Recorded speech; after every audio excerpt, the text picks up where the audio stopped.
Have you ever wondered why your keyboard looks like this, Q, W, E, R, T, Y, and not in alphabetical order?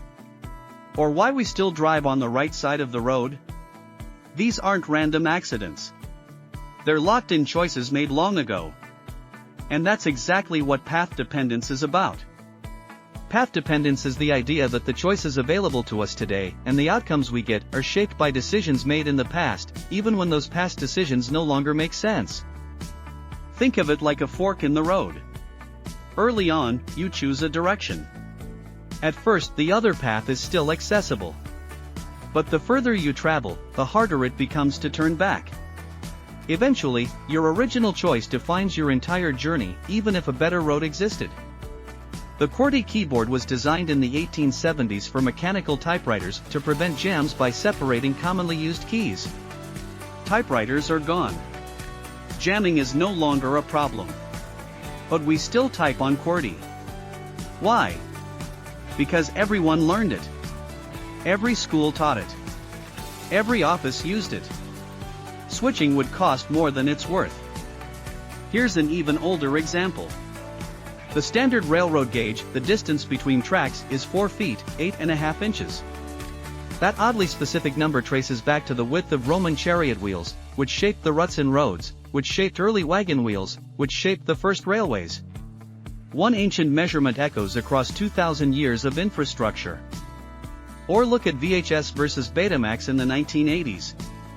Most experts agreed Betamax had better video quality. But VHS had longer recording time and cheaper licensing. VHS won the market early, video stores stocked it, consumers bought players, manufacturers committed to it. Betamax, despite being technically superior, was abandoned. Early adoption locked in the winner. Path dependence locks in because of 3 reinforcing forces.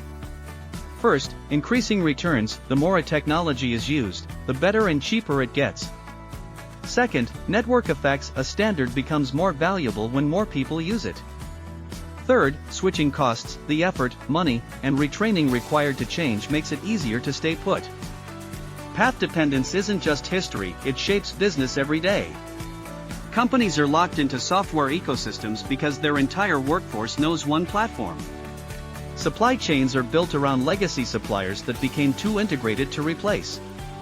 Even company culture, the unwritten rules of how things get done, persists long after the founders who created it are gone. Governments face the same forces. Tax codes grow layer by layer, each edition making sense at the time, but collectively forming a system too complex to overhaul. Pension structures, healthcare systems, regulatory frameworks, all heavily influenced by the first institutions built decades ago. Reform is possible, but the path already taken makes the cost of change enormous. Path dependence is powerful, but not permanent. Lock-in can be broken by major disruptions, a new technology so superior that switching costs become worth it, a crisis that forces change, or deliberate institutional effort. The digital revolution unlocked many physical world path dependencies. Electric vehicles are now challenging a century of fossil fuel infrastructure lock-in. Understanding path dependence changes how you think about the world. When something seems inefficient or outdated, ask why it exists. Often the answer is, it made sense once, and changing it became too costly. It's not stupidity or stubbornness. It's the weight of accumulated decisions pressing forward through time. Let's bring it together. Path dependence means past choices shape present options. Lock-in happens because of increasing returns, network effects, and switching costs. And while path dependence is powerful, disruption, technological, economic, or political, can unlock a new trajectory. Next time you find yourself asking, why do we still do it this way? You'll have an answer. History chose this path, and the road behind us shaped the road ahead. Path dependence is everywhere, once you start looking for it.